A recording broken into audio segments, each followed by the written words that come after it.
Hello, listeners. On this episode of Witchpolice Radio, I'm talking to country singer-songwriter Greg Arcade. Greg has been on the show a number of times, dating back to one of our first ever episodes, and he may well be the most frequent guest on the podcast. He's also performed at a couple of our live events, and I've known him for well over 10 years at this point. Greg is currently nominated for a number of awards at this year's Manitoba Country Music Awards, which are happening next week. And he's also performing at the ceremony. He recently released a new full-length album and has been involved in a number of local festivals, bringing in talent from out of town and also supporting country, rock and roll, blues, folk, anything in those genres, artists from here in Winnipeg and Manitoba. I also want to give a huge shout out to our friends at Kerr's Candy. You know those Halloween molasses kisses that they have every year that are, somewhat controversial? Some people love them. Some people think they're the worst candy ever. I personally am a big fan. It's probably my favorite Halloween candy. And I ended up in a strange Twitter conversation a few weeks back where I was defending the honor of the Halloween kisses. And it resulted in Kerr's getting in touch with me. They sent me a very nice handwritten letter and a bag of their delicious Halloween kisses. So shout out to Kerr's for making awesome candy and for doing really cool stuff with their fans, I guess. This episode of the podcast is brought to you by our friends at the Park Theatre. Please visit myparktheatre.com to check out all the great shows they have coming up. Thank you to everyone who supports my dad's show. If you'd like to support Witchpolice Radio, go to patreon.com/witchpolice today. You're listening to Garbage Hill, Winnipeg's first podcast network.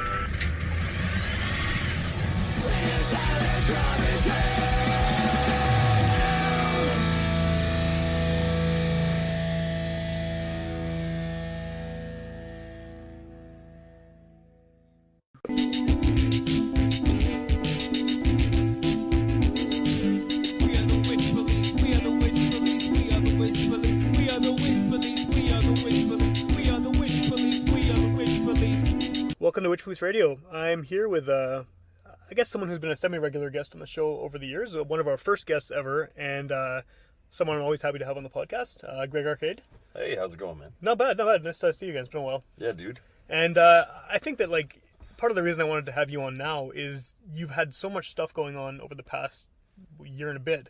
Multiple festivals, you released an album, and then the timing works out well because you're involved in the Country Music Awards that are happening really soon. Yeah. So maybe we'll start with that. You've nominated and you're performing, right? Yeah, I'm nominated in a few categories. I probably should have wrote it down. Right. I don't remember. I believe it's Male Artist of the Year, Single of the Year, Album of the Year. There might be one more, but then also our festival, Howl at the Moon, which is more than just me now. Right. The team has grown because it's blown Because out. the festival's gone bigger. Yeah. It's growing huge, but we've got a nomination there as well too. So it's pretty cool, it's an honor to be nominated. That's what you say. I always say, the awards are cool, but always get back to work as soon as it's done. Right. Yeah. Right. Well, because it's honoring something you've already done, right? And you're always moving. Yeah. Don't go chasing awards. Do it because you love it. Yeah. Yeah. This has got to be the third or fourth year in a row you've been nominated for multiple. Yeah. And you won last year. Right? Yeah, I had no idea I was gonna win. So the first year I got nominated, but I'm not pop. I'm not super old school. Right. I don't sound like Roy Acuff, and I don't sound like Luke Bryan. So right. It's kind of I just sound like me. I'm a little more rock and rolly. I like the 90s stuff. That's the stuff I always pretended I didn't listen to when I was younger. Yeah. And I love that stuff. But you secretly did listen to it? Yeah, so much, man. Yeah. It's funny. It's remember the ska days and yes, stuff? I do, too? yeah. We're so deep in it, but it's, and then we got super into reggae and 60s reggae and then garage and all that shit. But it's what you do when you're young, right? And it's funny, the stuff that you hide from people, and then even then, after you start playing rock and roll, I know we're not even talking about that topic. No, it's fine. Go ahead, yeah. You start playing rock and roll, then you hide the fact that you, I play a lot of ska bands. Yeah. And then you start playing country, and you're like, what rock and roll? What rock and roll, yeah. It's just man, I don't care. Yeah. I made a whole bunch of stuff, and it's cool. I think But it is, this is cool now, because this is a role that I could see myself, being in a lot more. It's music I like playing. It's how I always wanted to kind of write my tunes, not caring. And I think that that's one thing cool about not being part of just that old school scene or just that new scene. Like, you take mentality from both. Like, I like that stuff, but I'm not like, oh, I better not play that one because it's not a two-step. Right. You know, I'm just like, who cares? Like, I'll just make it now. Yeah, which is I think the attitude that people should have from the beginning. Oh, absolutely. But no one does, right? Because you get sucked into stupid stuff, Yeah. you know? And it's like, who cares? Well, kind of what you were saying before about all these different kind of genres you've played over the years and stuff, I feel like every time I hear something new you've done, it is a little bit of a shift from the previous one. Like, it's like almost as if you're slowly over like the past 10 years sort of honing something and tweaking it a little bit every time. Yeah, definitely. And but like, it almost seems like you've never quite found exactly what you want, or do you think you're there now? Like, is this what you... Well, you know, like, it's weird, like, it's always shifting for me. I definitely feel at home playing country music. Like, that I can comfortably be under my own name doing it, whereas before you're a member of many bands. Yes. You know, and like, now, well, it's my brand and my name, and like, sure, that first record I put out too was a lot more garagey, but there was like those rockabilly tunes, and those are the ones we'd always play live. Yeah. And then we just started playing more and more rockabilly, and then I got old, and I didn't want to be a 40-year-old guy going to the Windsor every weekend dressed in spiky jackets. True. You know, it's like, I'm sure there's tons of those guys who listen to this show, and I don't care that you don't like me. That's fine.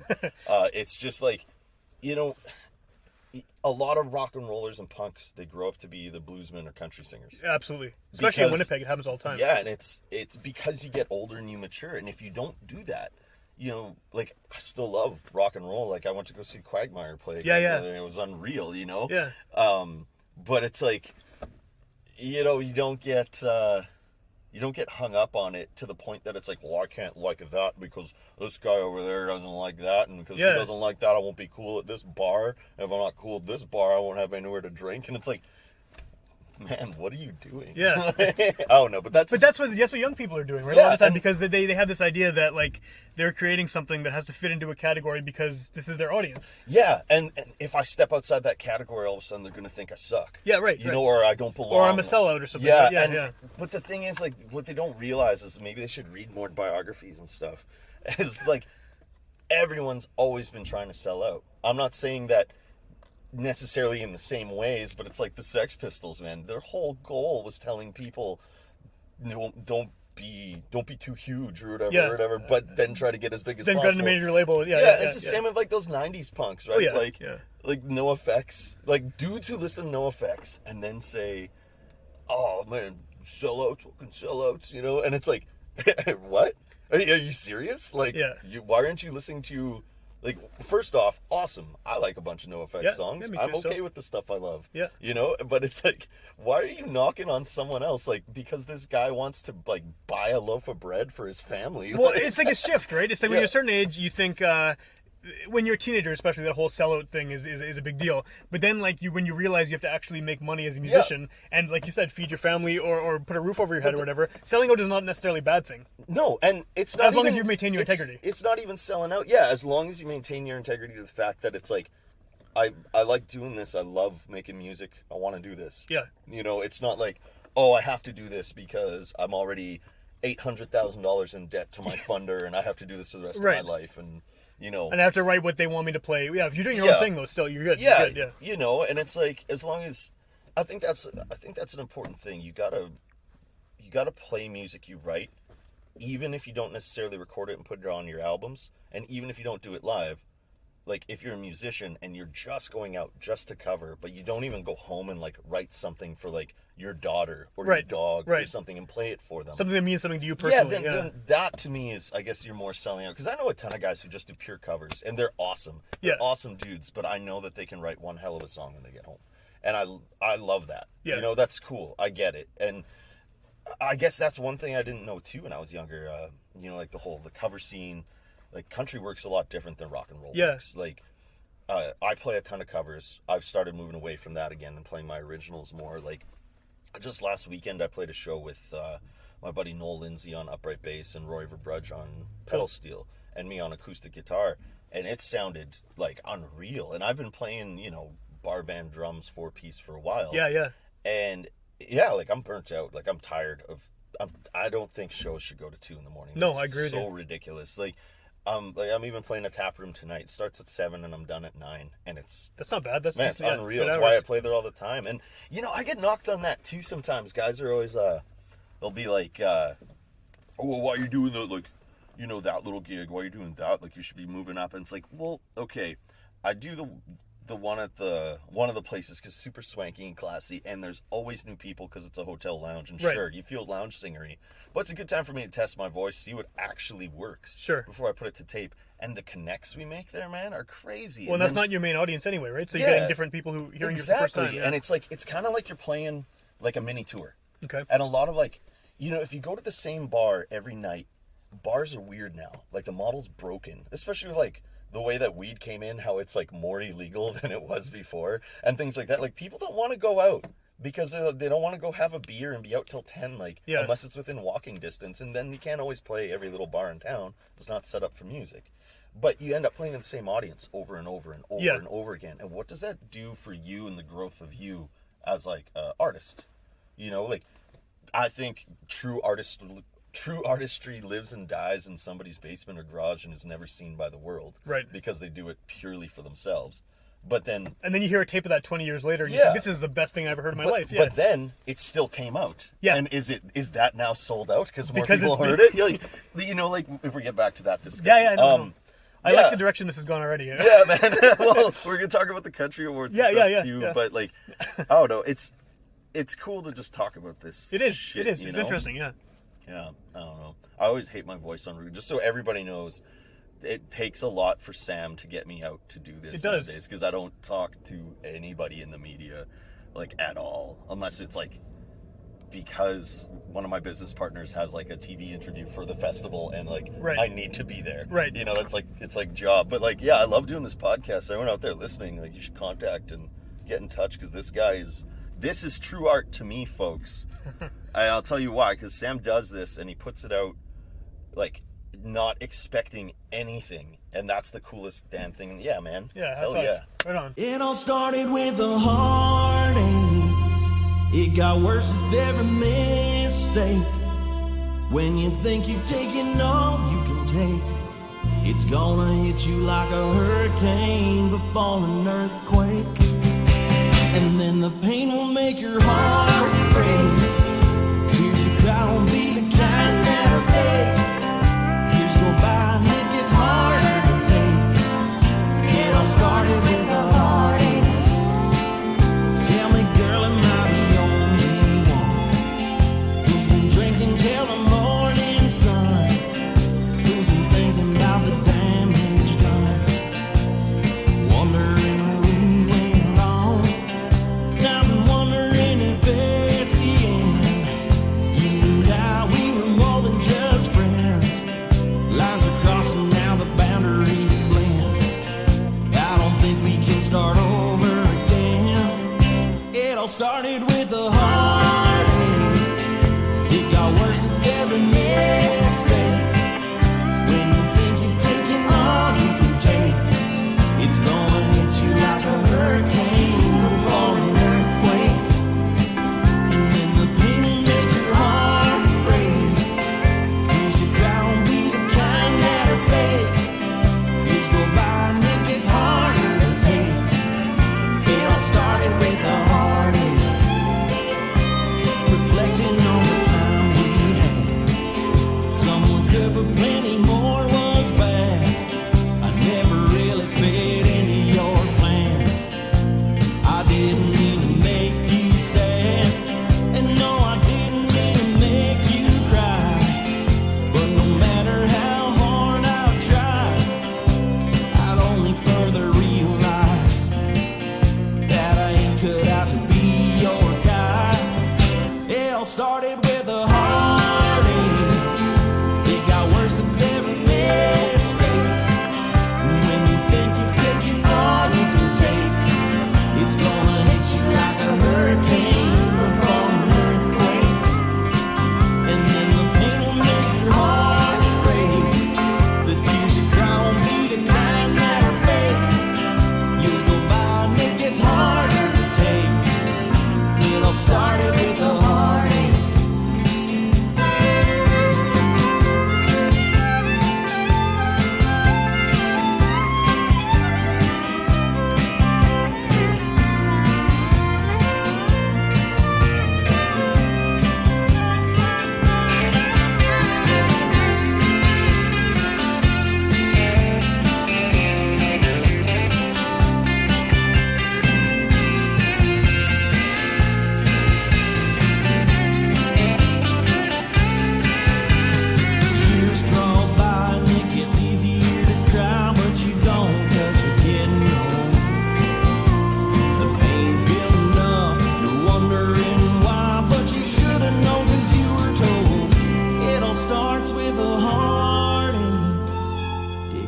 worse with every mistake.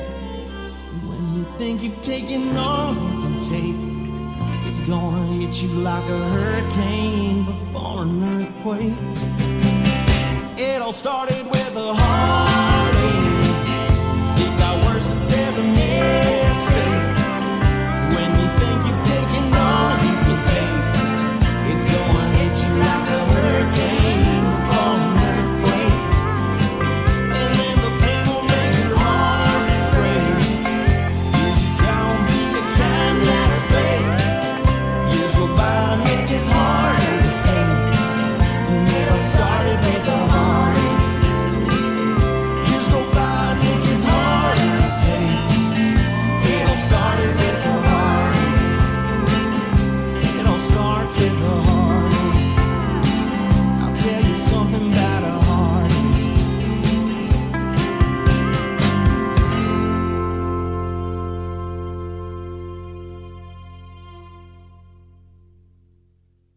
That's the truth, man. I love this shit. That's one of the things that came out. Actually, we did the podcast festival recently at the Park Theater, and that was one of the things that came up, is that like a lot of people are doing podcasts or doing music. It fits because they want to be famous. Yeah. And if you're just doing something, this goes back to the sellout thing too, right? If you're doing something because you love it and because you're legitimately interested in making that thing, it's going to be good. Yeah, man. Even if no one else gets it, it's still going to be good, right? Like, Well, totally. And like, that's one thing I noticed with this record too that I handed you today. Yeah. Like, I just didn't care. Yeah. I had a vision for all those songs a different way, but I was like, you know what was the most fun I've ever had in my life? When I would like rush home from university to my parents' basement and just record an entire album every day. You did that a lot, I used to do that. I remember that. This probably some people don't know too. Like, I had like 900 albums recorded because I just It was come ridiculous, home, yeah. and I would play. I'd have like 10 ideas in my head, so I'd do 10 drum tracks. Yeah. And then I'd lay down some bass and guitars and some organ, and then like maybe I'd have a trumpet or a harmonica, and then have words for it all by the time I'm done it, and then just sing it off and be like, oh, that was a fun Tuesday. Okay, I get back to school, and then get back there and be like, oh shit, I got a new album, got recorded, and then it's just like. You're just like, what is wrong? Like, what are you? Well, I remember you came to my house one day. Not my final form. You came to. This is like 10 years ago now, probably more. You came to my house one day and you handed me this DVD, and it had like 300 songs on it. I still have it. Just actually. like, there wasn't enough room for all the MP3s. This was just first week of September. Yeah. And the funny thing too is that like a very significant chunk of it was good. Yeah, well, like there was some throwaway stuff. Oh, but it totally. was, and some of the throwaway stuff too is just because you get like an idea, Yeah, you want to yeah. do the jam, and then by the time Yeah. you get to the end of the recording, you're like, whoops. Yeah. Well, I might as well just bounce it. So how does that kind of like work ethic and like constant churning of ideas? How does that work now? Because I mean, this album has got like it's a regular length album. There's not 300 songs on it, right? Yeah, like, but some of those tunes, man, it took me like 4 or 5 years to do. Like, I went through a dark, hard time. Yeah. And I was really hard on myself, like health-wise and like emotionally-wise. And just in the last couple of years, really started breaking out of it again. And Okay. I started like, I guess, like I was deplatformed by some people who didn't like me. Yeah. And I decided I'm not going to let a bunch of whiny jerks bury me from what I love doing. So I just kept doing it. And so people, why'd you start all these festivals? Why do you do that? Well, because I didn't want someone to send an email anonymously, make something up about me, and get me kicked off. Right. Because people were doing that shit. And it's like, you know what? I don't care. I'll just do it my way. Good luck. Try and send me off of this one right now, because I'm the guy answering the email. Right. So come on and do a complaint in person, you coward. Right. Like, that's pretty much how it turned into. And then well, and that now- worked out for you obviously because your festivals are Man, doing well, like- because and that's the thing too. It's like you don't do it for yourself, just like you don't do music for yourself. Like these little festivals, man, I used to go to when I was younger. It's like this is just a place everybody wanted to do MDMA and mushrooms and fuck in the bathroom. Like, and it smells gross in the morning, and then you have a bad time going home. And like I guess I loved it because I just needed like to socialize or something at the time. But I grow up and I'm like, wow, like I'm glad I have those stories. I wouldn't change a thing about the crazy shit that went on. But at the same time, like I just grew up a bit, I feel. And I'm like, I'm happy now. I've got community in mind, which I think is important. Like I built these festivals and I pay bands more than I even pay myself to play them. Yeah. And, and people still get pissed at me. And it's like, well, you can't make everybody happy. Well, you didn't pick us to play. I'm like, there's like 500 people who applied this year. And you got like 10 spots or whatever, right? Yeah, and we're supposed to play. Well, you got these big names. You got pop artists now. I'm like, because they sell tickets. Yeah, then you can do the festival next year if you sell tickets this year. Yeah, exactly. Like Doug from unnamed band number 3. You know, like, why are you being a dick, man? Like, nothing's stopping you from doing that and calling me to play. Yeah. Like, you played 3 years ago. What the hell's my spot? You Yeah, owe right, me. right. You know, like, I don't pull that shit on people because it's just about creating for the community. Yeah. And that's important. And that's part of it, too. Like, did I show you that Sunwolf label thing? Yeah, that's right. Yeah, the Sunwolf which is on the label. back of your record here. Yeah, well, Sunwolf was just kind of an idea we had, because Golden Oak Record Company does so much stuff that if we start just issuing stuff through that company, it kind of doesn't make sense for our grand plan of things. If I have it right, Golden Oak is really the driving force behind the festivals, right? Is that? Yeah, and that's the thing, too, because we do that. We do sponsorships, we help people find bands, we help people record photography, video, like Kaylin does that, and she's awesome at it. And it's just, like, Sunwolf is specifically for the music. Okay. You know, whereas Golden Oak it'll be kind of protective, like me and Kaylin and any really, really close friends. But the Sunwolf label, I'm just like looking at this box of CDs I have, and I'm like, why do I have to sell these at shows only? I'm not going to go put them in at Sunrise Records because they only want me to make like $4 or $5 off a CD. I've heard that, yeah. I sell these things for like $20, and like it's cool. Sunrise is doing cool things, and it's cool that there's an outlet there. It is, yeah. And selling an item in another store, they're assuming a lot of the risk. You know, they're paying the rent and stuff. So you especially make not necessarily knowing who you are, right? Like you're not on a major label. Well, and if you make a $1 or $2 off your product, that's awesome. That's an awesome margin for selling a CD and people listening to your music, and then you can start developing a relationship with them. So I'm not knocking them whatsoever. I completely understand the business model. But for me, I'm just like, this disc is $20. If you don't got $20, we can work something out. But other than that, it's like, you know, like if you don't like that price, it's on Spotify. Right. Just turn on Spotify. Well, I don't have Spotify. Well, maybe you need to get it, you cheap asshole. Like, you know what I mean? Like, well, no. I'm raising my hand here, man. I have it. I have it too. And I don't have it. I've never used it. But thing is, you've bought tons of albums and stuff too, and you get them. And that's the thing. Some people will never do that, and they think they're doing you a favor by hitting just your follow or your like on the track. And it's like, yeah, that's cool, but don't think that you listened to the album through once and you did me a favor. Listen to the album and enjoy it, or don't. Right. Like it's okay, you know. And if you really want to support me, like, what's $20 these days? $20 is like 80 cents in the 70s. Right. So yeah, it's less than an LP. So it's like, and yeah, inflation doesn't scale like linearly. Like I understand that as well too. But no, you have a professional product. You've actually put in the time to make the artwork, get it pressed, recording, everything. I mean, goes into it. It's not like a basement recording like you were doing 10 years ago, 15 years ago, right? Well, the thing is, we did record this at home for the most part. Right. Like, but now our gear's way better. Our and you have more experience doing it. Yeah. And that just came down to this too. Like, there's some awesome studios in the city, and I love them. I love all the dudes running those things. But you know, I am meticulous about how I want to record stuff, and I want to work on stuff in the studio, and I don't want to rush through at your $600 a day rate. Just because you don't have enough money to get it done the way you want, well, right?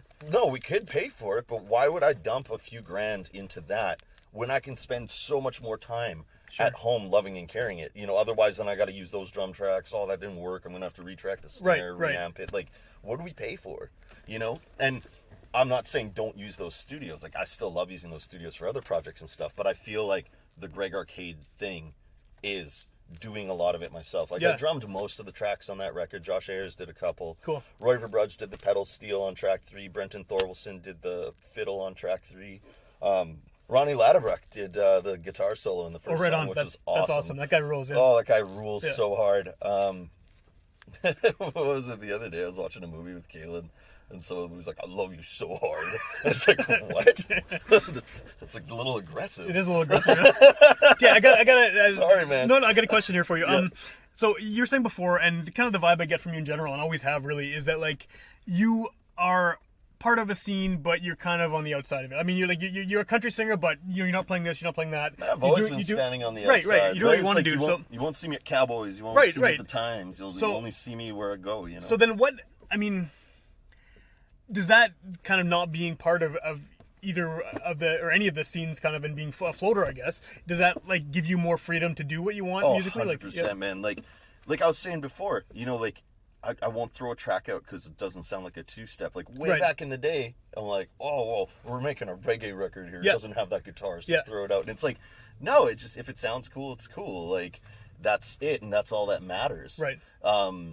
I think that does help, though, too, because on the other side of things, I won't be like, well, I gotta make this for the radio. Sure. It's like, you know what, if the radio picks it up, that's great. Like, Honky Tonk Gone, straight up 90s, you know, Yeah. white hat country. Yeah, for sure. And that song got picked up on Sirius radio on heavy rotation, or regular rotation. Yeah, that's awesome. On Canadian country, right? And, like, that's amazing. That's huge, you know, and in classic me style, every time you see like a country guy get like a radio station, they're like, Yeah. thank you so much, WKXP, you know, and then I'm just like, oh shit, this has been off the radio for a month, I better post about it. Yeah. But I don't know, it is cool, you know, it's like you can write stuff you want if you're not trying to like suck the metaphorical dick. Yeah. You know, and that's what you should be doing with music, and then music would not suffer as much. I had a friend telling me about Nashville the other day, and he's like, yeah, you walk into these old famous bars and they're playing like Fleetwood Mac, and it's like, well, yeah, you're erasing that part of your culture to profit. Right. You know, it's like Nashville, you go there and you kind of want country music, but it hasn't been there for a while, and my theory is that a whole bunch of like producers from LA failed out there when pop crashed, Right. and then went to Nashville because there's a bunch of money being made, Stats and just and twang did for the pop, yeah, did yeah. the same thing, Yeah. and just like, oh, we don't need that banjo player. We'll just get this banjo guitar. Even better, I'll just do it on this keyboard. Yeah, here we go, done, yeah. Arpeggiator, Yeah, and like yeah. hold it down. Yeah. But it's like, but that's kind of killing the uniqueness, right? I don't Right. know. All these people are like, this has to be diverse. This sound has to be diverse. This has to be diverse here,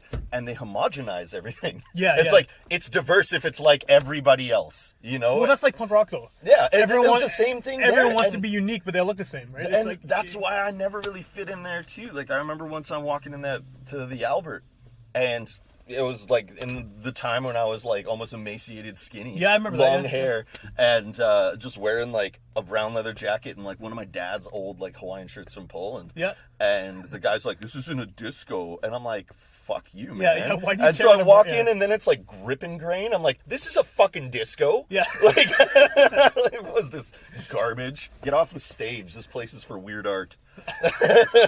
Hip hop party. Yeah, I mean, and that's kind of something like, not that example specifically, but I know, you know I love that shit though, anyway, too, I mean, yeah. you've always been like that though, where you don't, you've always liked people to be genuine, Yeah. as far as I can tell. And I mean, you are definitely a genuine person in the sense that you say whatever the fuck you want. You know, like, Well- and it seems like, well, I guess what I'm getting at with that is country more accepting of that than maybe punk would be, or rock scene would be, or I don't know, man. I don't think so. because you're an outspoken guy, just in there's- general. Like, oh yeah, there's a lot of walking around it and stuff, but it's just, I think now, like, I'm 33. I'm not that like 22-year-old piss and vinegar. Like, Yeah. Fucking fighting all the time asshole I used to be, but you know, I think now I've calmed down a little bit to the sense where it's just like, hey, if you're not going to be face value to me, like, go over there. Like, Yeah. oh, hello, welcome to sitting at the table with me. You should drink that beer at a different table. Right. You know, it's just kind of like one of those things. It's like, I don't like you. I can understand that I can walk into a room and just be like, just don't like that guy. Yeah. You know, and I'm just not going to like him. And there's nothing he's done to me, but I'm not going to start anything. I'm just not going to like him. And I don't need a reason, and I don't need to be everybody's friend. And you don't, especially when you play music. Like, if you try to be everybody's friend, your circle will be just polluted with the biggest, like, placotomous bottom feeders. But that happens a lot though. People are man. trying to like, And they want a piece of what you're doing. And, like, I saw it so hard, man. Because, like, I was on So top hard. for a bit. So hard. I loved it so hard. I was on top for a bit, and then all that shit went down. And then nobody was my friend. Right. Like, you know, except for a few great people, such as yourself and a couple of my other buddies. And then now I'm back in a way that's like way more professional, way more focused. Business is running successfully, doing what I can to help people, like completely meritocracy. Right. You know, like, you've worked hard. I'm not just going to book this other guy here because he has an agent and all that stuff. Like, you guys deserve this. Like, that Richard Farrow guy, he did that Howl at the Moon contest, right? yeah. Tell me another goddamn music festival that actually let the person who won the contest get the slot. It's pretty cool. Because it's not how the internet works. And I know how it works. Like, a lot of times if there's a contest, the winner's already decided, you know, and like we're changing things slowly however we want to. Maybe I'm shooting myself in the foot by not using the model, but I just don't care. You know, like, yeah. I mean, it's important to let people know that there is a better way to do things, you know, and try things, or you're going to be just, like, it's like making movies, like The Union. If you want to be a cameraman, you had to be in 10 years ago to maybe be top cameraman at 50, you know, and it's like, or you could just buy a camera and make worse movies, but you're making it and you're doing what you love and you want, you know, and like, yeah, I don't know. I don't think there's a problem with skipping the line as long as what you're creating is worthwhile. Do you think the internet facilitates that a lot because people can create and be doesn't. outside of the? Oh, because I mean, like, you know, like you said before, you've had some shitty things happen in the way people have kind of treated you in terms of booking shows and stuff, right? And like, it's not just booking shows. No, I know. It's like kind of blacklisting blacklisting you, right? And so not to get into too much about what happened there because whatever, but like. Do you think that now, because everyone's sort of connected, even if they don't know each other online, you can find bands who don't care about that, or don't necessarily even know about it or want to know about it, and just you can move on and do your own stuff, and it's not an issue like it would have been maybe if you were blacklisted from a scene when everyone's talking to each other in person? I think 2015 and 2016 ruined the internet. The Canadian and then the American elections just ruined the internet. So much politics, and like I've got my own views, you've got your own views, everybody's got their own views, and everybody slips and everybody posts something sometimes. True. But there's the people who are just like, I think it was something I read on the internet yesterday, stop calling them something, call them political prostitutes, because it's like they're just pushing it all the time, and it's like, Deborah, how about a picture of that salad? You know, like, I would prefer that more to, you know, another Orange Man bad meme or Orange Man good meme, whatever the hell side you're on, right? And it's like, just be you again. Like, everybody's so tired of, like, they're pushing and they're fighting each other, and I'm not trying to sound like a fucking hippie here, but but you know what I mean? It's just like, that's just killing the community, and the whole thing of, like, well, you can be this, but you have to be below this person. You can do that. You can do, like, nothing's... The internet is now being more strangling than freeing, I find. And I find that, you know, what if someone just wasn't on the internet at all? At all. And you just saw their posters come up and they built a crowd and they started doing that. Well, they wouldn't be subjected to how many followers you have. How you put this thing. And oh, you built your crowd through paper. What does that mean? I don't know how to do it. Boom. You know, like, my head blows up. I don't understand. Like, those days were cool because you could see, like, your friends' posters, like MySpace days, man, when it wasn't, like, made smart enough yet, you know, like, it wasn't like everything wasn't integrated. You couldn't just link to everything. Like, you're like, oh man, I'm gonna go in and change that hashtag or whatever # F64599. Now it's a chartreuse in my background, you know, like, people used to do that, and it was funny. But, you know, you'd see your friend's band, like, oh yeah, I'm friends with unnamed band number 17, and then, oh, they're playing with unnamed band number 4. Oh, cool. You know what, I've been meaning to check those guys out. I'm gonna do that. And then, like, you start getting the Facebook notifications. Everybody's got a show. Oh, you're playing Jazz Fest, but then they're having the show, then they're having the after party, then they're playing it this time, they're doing that, and you're like, everyone's overwhelmed and turned off. And for sure, people who are left behind on the internet now too are just kind of angry. And like, all the happy people were just like, turn off. And like, man, I was talking to Ronnie Ladderbrook about this 2 days ago. I would not have an internet presence whatsoever if I didn't have to, you know, but then I wouldn't have a way to connect with people as easily.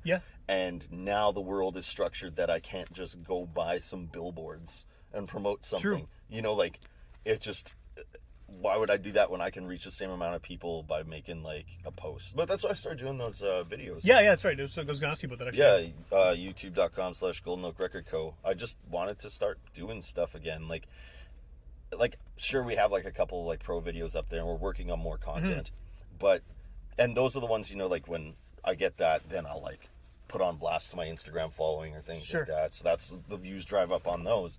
But I'm trying to create some content so people actually want to come to that channel and see some stuff. Like the 80s. That 80s thing was hilarious, yeah. Unreal. Hey, did you see how I went in and separated the color layers? Yeah, So, it was a little bit off? Yeah, a little bit off, yeah. and then there's the line going through Yeah, it. for sure. Man, that took so long. Yeah, it paid off, though. It was funny. So how many of these covers are you hoping to do? You just keep doing it whenever you have a chance to? Or is yeah, I'm going to do one a week. And, like, if you want to request something or hear me try something, like, everyone's always like, do some Chris Stapleton. I'm like, I'm not that guy just because I have a beard and a hat. Like, it's... I get you want to hear me sing Tennessee Whiskey, but I bet you can't even place my voice. You know, it's like... my voice doesn't really lend itself to that. I could do some old Jones for you, especially now. Like, I'm getting a lot of control of it and things. Yeah. You know, and I could do that kind of stuff. Some Randy Travis or play Alan Jackson. Love Alan Jackson. It's how do you not love Alan Jackson? He's like the NoFX of '90s country, right? Like it's a bizarre comparison. But well, yeah, it's like Chattahoochee on. That's kind of like when you hear 15 years. You're like, yeah, Bob is a funny song. Yeah, Bob's a great song. song. Like, but then. Yeah, it's a shit song at the same time, but I love it. Yeah. It's like that Florida Georgia Line cruise. Everybody hates that song. That's like the new Wagon Wheel. Okay, yeah. Folsom, you gotta play it. The one everyone plays, Yeah, but tell me a time, like, and it's probably not for you, but like I can remember tons of times that song comes on, and it's not about that song whatsoever. Sometimes with music, it's about where that song takes you. Sure. So, like, that song takes me to, like, a couple funny campfires or some good stories I've had. And it's like, God damn, I hate that song. But at the same time, when it comes on, you're like, yeah. Then that's one thing I try to not post anything on the internet, but I feel like this is going to be posted on the internet. So well, it's like podcast, it will, yeah. But I was thinking about this the other day. Country music is... like it's like punk where people are like, you're not punk, you're not punk, you're not punk, you're not country, and it's like, who cares? Like what? Who cares what you have to say, Doug? You know, What's Doug? I don't know. What does Doug do to you? I don't even know. I don't think I have a bad Doug in my life. Yeah. It's so close to Deborah. Right. But anyway, Doug and Deborah. Damn it. Was it okay? But it's funny. It's like how punks who are too punk are like rock and rollers who are only listening to like Flaming Groovies. Yeah. And then Bob comes on, they know all the words. Well, that's fucking country people so hard, and I'm not saying this in a like so mean way, but so hard again. But I'm not saying this in a mean way. I'm saying it's funny. It's something you notice. Like you get people like, well, that ain't country. This isn't country. I hate pop country. And they like all those things. And then a new song comes on the radio, and they know every word and everything. And it's like, you guys have Spotify, auxiliary cables for your cars and trucks, and CD players if your truck is a little older. And you could listen to whatever you want. But you're listening to the radio. You're still choosing to turn on the radio, which is, it's cool. You're supporting the radio. Yeah, great, yeah. I love that too. But, you know, you're saying you hate all those songs, but you learned all those songs. And so part of you clearly likes them. Yeah, exactly. It's all for image, right? Like, so why? Just like it. It's totally what I was going to get to. You know, it's like, it's good. Like, you can like the old stuff and the new stuff. Well, you can like whatever you want. Like, exactly. I hate the idea of I can only like this certain era of shit. I was like that for a bit with garage, too. Sure. Yeah, like, I was like, it specifically had to have that kind of guitar tone. Yeah. But that's when you're younger and you're an idiot. Yeah, no, maybe all these people are just young idiots. I'm just old man. It is. My God. we're old. Back in my day. Yeah. I'm even older than you, too. So I think I left my belt onion in the back.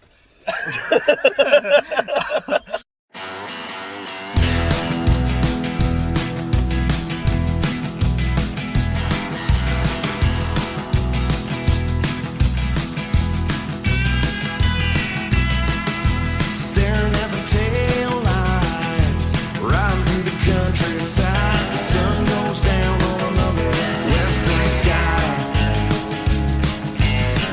I ride through the lonely night, radio's playing Killer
but I can't.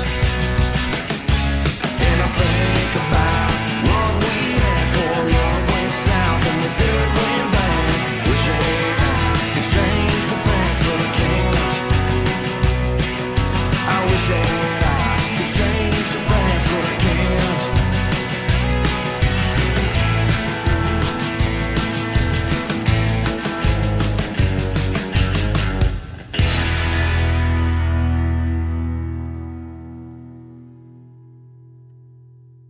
I don't think there should be such a thing as guilty pleasures. I think if you like something, you should just like it. Just like it. Just like it, and just be like, and then that goes not just beyond music too. Man. If you want to vote for some guy and he's unpopular, Yeah. just fucking vote for him. You should, because if that's how you feel, Yeah. don't let your friends bully you into voting your friends, I'm Right. doing air quotes, bully you into doing something just because you're worried of how they'll treat Right, you. and if you do it a I mean, certain like, way. I know just from countless conversations we've had that we both disagree politically Oh, on a lot of crazy. things. Yeah, like pretty but much.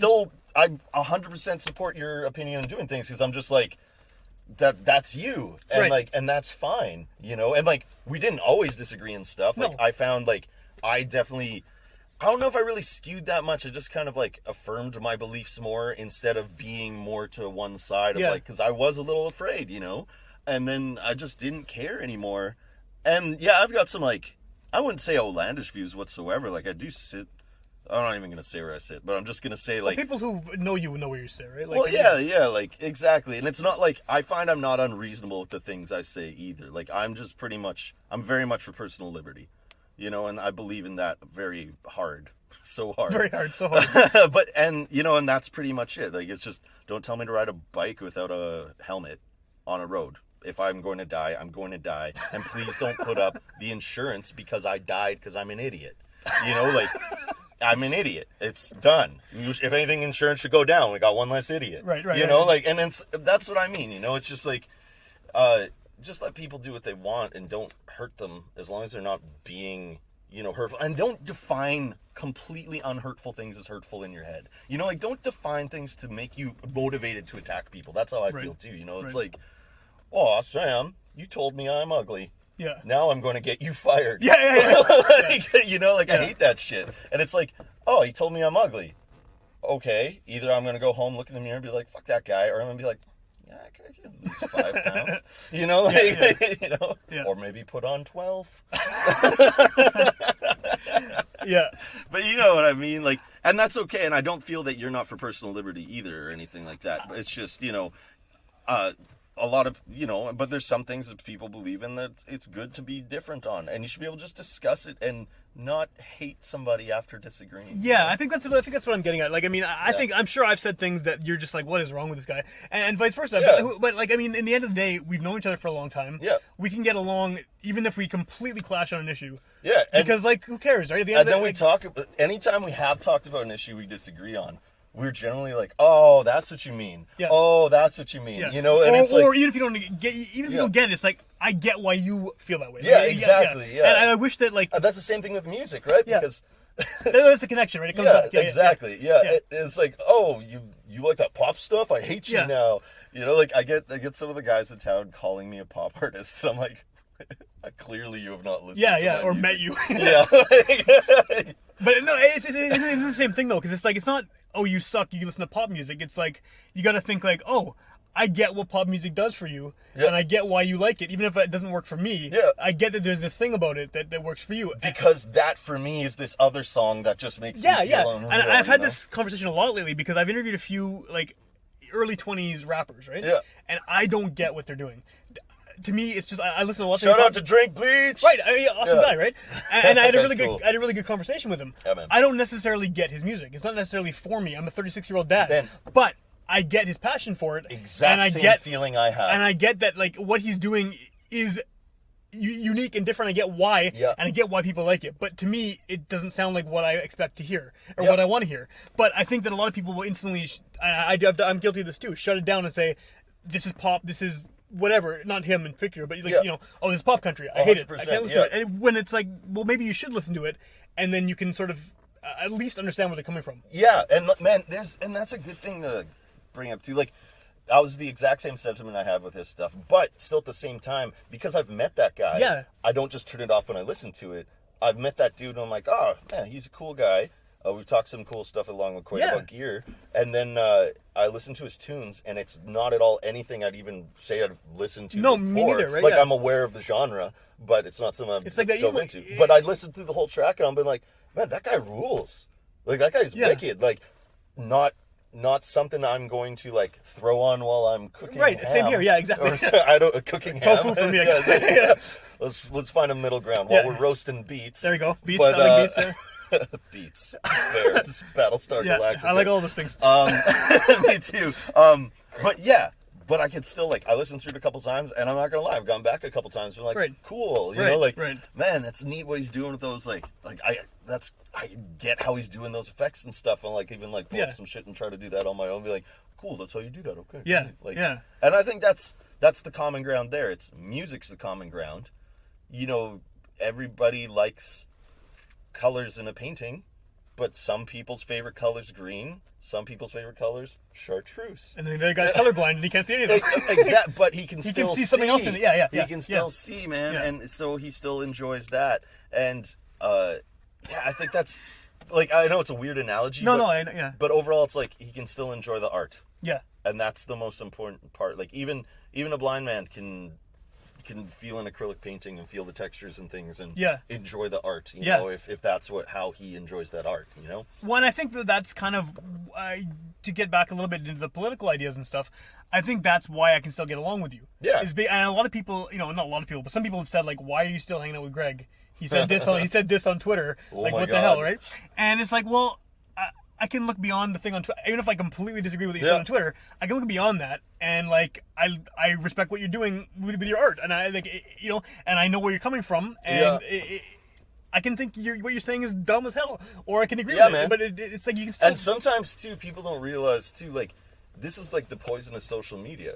Sometimes you show something because it's stupid, and you don't say, this is stupid. You don't put a little sarcasm tag. Yeah, exactly. And it's like, oh, I'm sorry I didn't have to figure that out for you, you fucking moron. Don't look at my shit. You know, like, you know, like it's who cares? Yeah. Like, who cares? Like, you base your world on the person that you see online, but you can't actually interact with that person in a way that you're supposed to. But we all feel like we can because now everyone's got access to everybody. Yeah. And you can put at whoever and talk to them, so everyone thinks that the online world is the real world. And it's not, man. It really isn't. Sure, it's a part of the world. Yeah, it's become part of it now. But it's also so poisoned, right? Like, you can skew things. You can, like, the social, without saying people are, like, pushing one narrative or another, they still limit your posts to who can see them. Yeah. And right there is a sign that's like, well, if you have a page and you can only access 8 to 10% of the people on that page without paying for more. Yeah.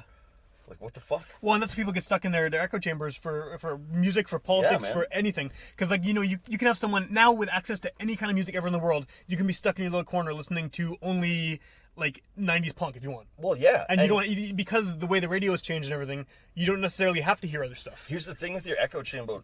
Echo chamber. I can't say. Echo chamber. Echo chamber.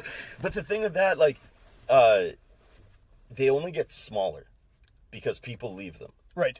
If people expand. Yeah, like, why you and me are friends, and I feel like we're always going to be friends, even when we have a disagreement, is because we can talk about our disagreements and just be like, oh, okay, like, understand. Because we're understanding dudes. Or if we even don't, it's like, okay, well, this is what he thinks, whatever. Yeah, I don't have to agree with it. Like, and, like, but the thing is, like, it's just, I don't know, it's just so fucking, everybody's being torn apart, and there's no communities anymore. And if all you do is just build and get over your shit, like, you're just not gonna like everybody. You're just not gonna like everybody. And people have these expectations that they have to because they've been told to act a certain way in front of people, especially online. And it's just like, man, do you not understand that, like, there are people out here, people like me, who just love to see people get mad over nothing. Because it's just like, why? Oh my God, you're going to do it even further if I prod you a bit more. Oh my gosh. Oh Lord. You know, it's just like, and I know it's like, oh, well, that's mean behavior. It's like, yeah, it is. But I wasn't always mean. The world made me mean. Right.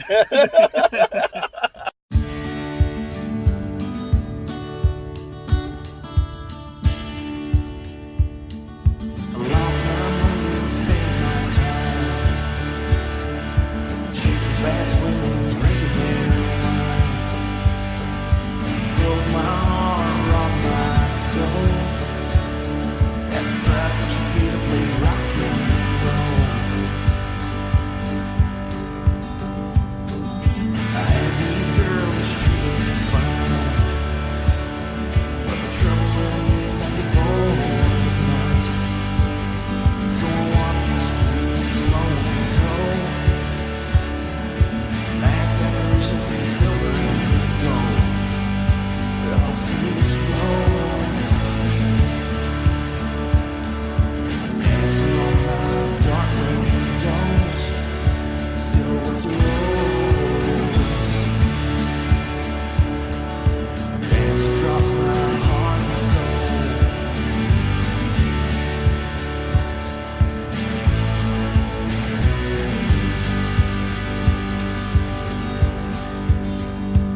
nights I cried for days.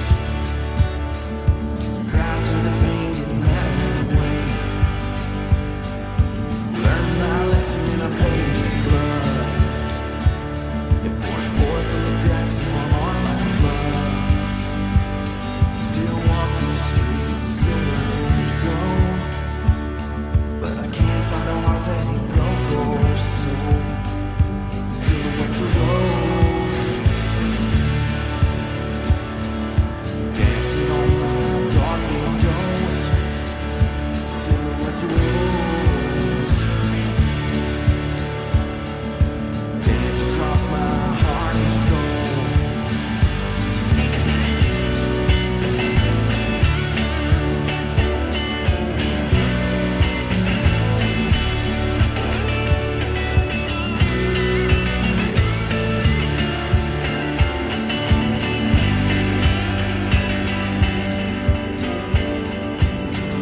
Still see Rose in the back of my mind. Still pretend she treat me kind. But the thing about Rose is she's alive. And I tell myself just to try to get by. Silhouettes of rose,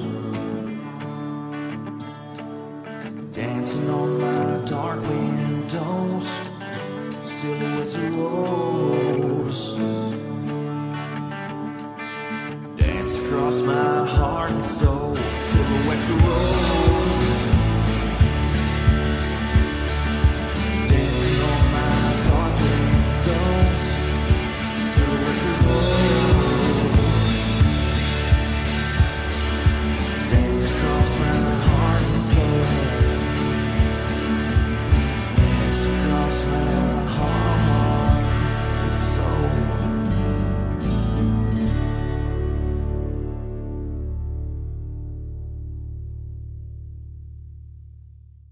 Just like get back on track a little bit. So the awards. You're Oh nominated my god, everyone's talking about everything except everything's your the awards. questions. It's okay. It's okay. I like having you on the show all the time because these conversations happen, right? But the awards are happening when? November 10th? November 10th? Yeah, November 10th at the Metropolitan Theater. It's Okay. pretty cool. I'll be playing on stage, like during the awards. A bunch of other acts are playing on stage too, a bunch of friends and stuff. So it's cool. It's a cool time to like meet with people, and you don't see a lot of your friends when you play country.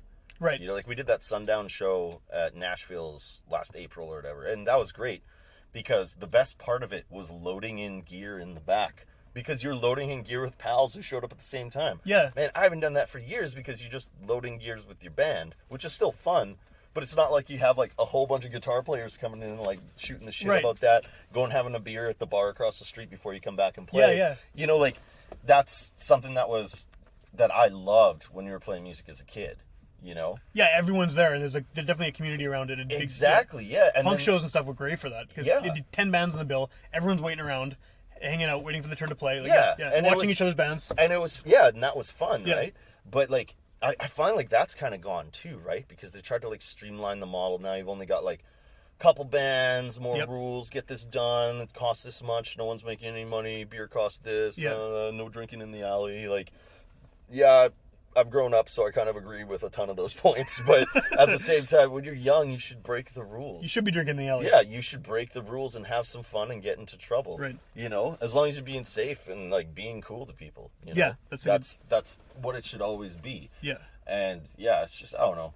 No, it's like I think, yeah, I just think that people have really lost it, and like, I'm not surprised. But, oh, he said that on Twitter. I'm so bad. It's like I'm not surprised because it's like, man, do you forget the shit we did together?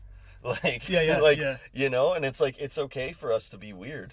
You know, like this is a good time where we're weird. I don't care if you come around ever, just because I have lost my ability to care about that kind of thing. You know, and it's like right now I just care about like, well, I always said when I was in my early 20s, why are these old men taking the best slots on this bill? Why aren't they helping us play shows? You know, like I was pissed about that. So that's part of the reason why I'm doing what I'm doing. And like, you're helping those younger bands. And I'm sure I'm letting a whole bunch of people down at the same time. It's just, there's only so many hours in the day and so much energy I have now.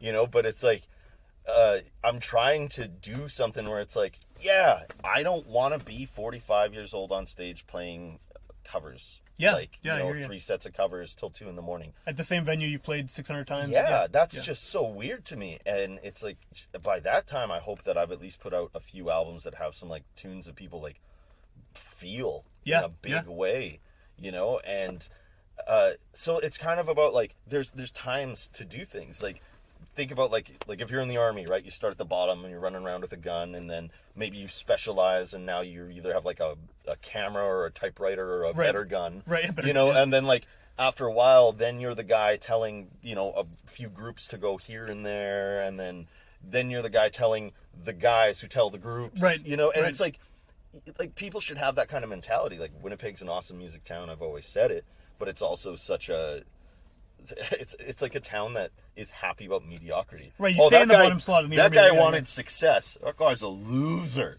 you know? And it's like, why are you doing that to people? Yeah. Like, just help them be successful. Well, you want to help them, and then they help you, bring you with them. Like, that seems to be what should happen, right? Yeah, and even if it's like they don't bring you with them, like, I have no expectations of anybody ever paying me back for anything. I've learned a lot of lessons in my life in that regard. But, you know, maybe down the road, that kid who I gave a chance to at the first, whatever, Howl at the Moon or something, at the worst slot ever, is like, man, that was cool. And this guy is like old, has no teeth, and lost all his hair, and his cowboy hat has a hole in the top of it, but I'm going to let him play the worst opening slot at my festival as a thank you. You know, and that's or like, even better than that, they're gonna find some other kid who doesn't know what they're doing and exactly. give them a spot on their festival. Yeah, exactly. And yeah, it's about like people got to help each other. Yeah. And people don't help each other. Yeah. And this town's pretty notorious for it too. Skylar Bouchard, a good friend of mine, awesome guy, said it the best. The famine mentality in Winnipeg is out of control. I don't know if this is not verbatim, but it's how I interpreted what he was saying. And it's like, people here are like, that guy got that show. That guy got that. I need to get that show from that guy. Yeah. Instead of being like, whoa, that guy got that show. Good for him. Could I throw this show? Could I work with that guy? Could I maybe ask to open? Could we maybe do the next one together? Yeah. How do we both have that show? You know, how do we make this show bigger? And like, that's a mentality that should be there, because if everybody was doing this, like I said, like, somebody else start something already. I know. I'm tired of it. Yeah. You know, like, but that's how I feel about podcasts too. I mean, like, you know, I've been doing this for almost 6 years now, which is a long time as far as podcasts go. Yeah. And like, there's tons of people starting up, and I don't have any kind of like, oh shit, they're stealing my listeners. Like, no, go do this. Like, yeah. If anything, you guys are gonna grow 2 listeners, and I'll have 2 things to listen to on Tuesday. Exactly. Or I have something new to listen to because this other guy in Winnipeg is doing the podcast, and maybe they'll interview a band I've never heard of before. Yeah. And I'll get turned on to them. Like, I don't know, everyone has to be so competitive. But just to kind of wrap everything up here, because we gotta get moving here. Yeah, man. CD is out now. Yeah. And it's called It All Started with a Heartache. Yeah. How does someone get their hands on this? You know what? The best way that I love is if you come out and see me play live. And I do play tap rooms every now and then, keep the relationships good with our sponsors. But in addition, some of the tap rooms I play are generally with the best people that I've met doing that part of the industry. So, like, Trans Canada is a good place to check me out. I don't even half the shit I talked about I shouldn't be talking about. I don't feel like I screwed up today, No, Sam. no, you didn't. No. No, No, not yet. You got to. not yet. I got a couple minutes. Yeah, so best time, come see me live. That's the best time, too. If you ain't got all the cash, then I'll probably, like, I don't know, tell you to listen to it online, and then we can laugh. Yeah. Sounds good. And then probably give you one anyway. Or gregarcade.com. Or this new thing, if anybody's listening and anybody's got old band CDs they want to sell, contact me, and we'll get you up on the sunwolflabel.com. Old CDs. Anything, man. Like, I'm not supposed to say this. I'll tell you after the interview, but we got a funny idea for one that's coming. Awesome. But then, yeah, like I know the Bloodshots were going to give me some CDs and stuff too. Oh, some of their ones that are already out? Yeah, and I don't want to take on any inventory, guys.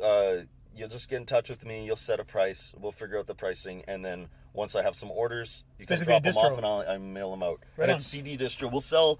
We're playing with selling digital, but I'm just like, just get it from iTunes. Go physical. Yeah, like just do, and like, yeah, we will have a 7-inch on there too. Nice. No feel. So I don't know if this is a secret. I'm not gonna say in case it's like a pseudonym or something. Okay. But a buddy of mine put out this awesome like electronic music, and we actually did a little video for it. Cool. On YouTube/Golden Oak Record Co. And yeah, you can see it no feel. I used a bunch of MRIs of fruit. Oh, cool. And it's all weird. Sounds good. I'll check it out. Yeah, if you like kind of psychedelic-y electronic stuff. Right on. Yeah, and that's the thing, too. I'm working on a new record. If you guys want to check out the YouTube channel, I am doing videos every week. We are going to be doing some funny content and stuff, too. Cool. Because it's just, I don't know, I'm just tired, and I'd like to be at home. Yeah. You know, like... No, I get it, yeah. Yeah, what else is there? Playing with the Aaron Star Band. If you guys are doing nothing in July, I put together this festival, and now I have amazing partners who are doing a lot of the heavy lifting, and I'm still there. Yeah. Just kind of like a ghost. That's nice though, right? Because it's not all on you now, right? You yeah, like people, it's still stressful. I still do a lot of the regional sure. booking and like the artwork and stuff, and there's a lot to do. But Howl at the Moon is July 25th, 26th, 27th. We have Lone Star and Emerson Drive are our currently announced headliners. We got a huge announcement coming up in a couple weeks. Right on. Like, huge. And then we're also, we still got a couple slots and stuff too. Like, you can get at me. This year is really hard on the country. Not so much country rock and roll, but we are working on some other outlets too for rock and roll. Cool. Again, so it's more focused, so people aren't going and getting half the experience they wanted. That's kind of something we've noticed from the feedback. Okay. A lot of people wanted it to go really hard country, so we're going to give that to them this year and see what they do. Right on. But that's a cool one. It's a Campover-fest. I think tickets are $100, but that gets you 3 days of camping plus festival. That's pretty good. I think there's still early bird right now too, but this probably will be. No, it's to come out this week. Oh, awesome! Yeah, so there's still early bird. Go to howlatthemoonfest.com. Yeah. Or tixit.ca because those are. I'll link to the ticket. Yeah. And then people can go to the Witchpolice site and just click it. Yeah, man. Am I going over? No, it's going cool. over on time. Over on time. Anyway, yeah, no, I'm gonna. It's good to see you. Good luck with the awards, man. I'm happy you're nominated again, and Thanks, some other dude. Cool people nominated too that I've interviewed. So it's good. Yeah, it's really cool stuff, and it's gonna be fun. Like going down with a bunch of pals. It'll be good. Right on. I don't know what else to say. No, it's good. It's good to wrap it up. Going down with a bunch of pals. All right. Well, thanks again, man. I always happy to talk to you. Yeah, thanks for having me, man. Right on.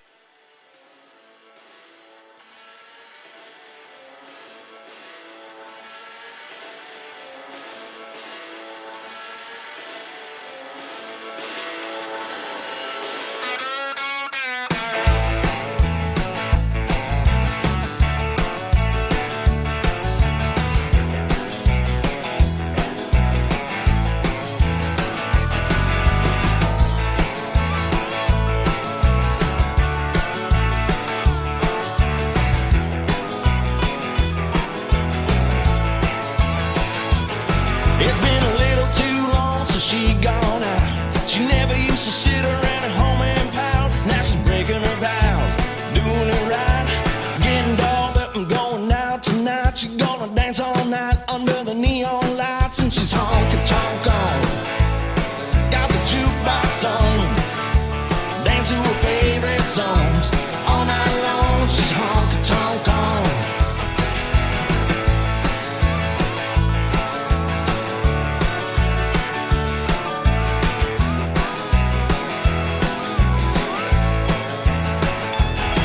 She's the one on the floor, driving all the men wild, with them tight blue jeans and that big bright smile, cutting it loose and turning them heads like a stick of dynamite. You're gonna knock you dead, sucking back beer, cigarettes, and reds. She's honky-tonk on, got the jukebox on, dancing with favorite songs all night long. She's honky-tonk on, honky-tonk on.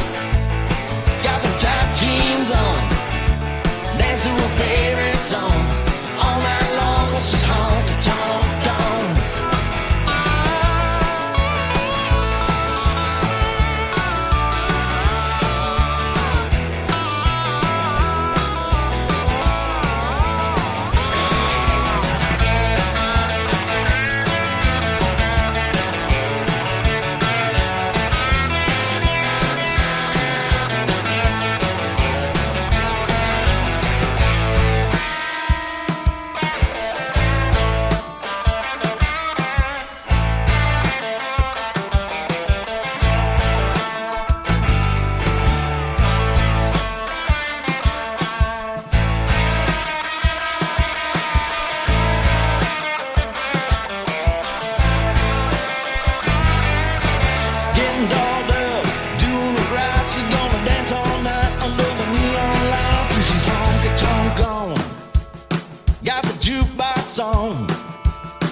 to her favorite songs. All night long when she's honky-tonk on. Honky-tonk on. Got the jukebox on. Dance to her favorite songs.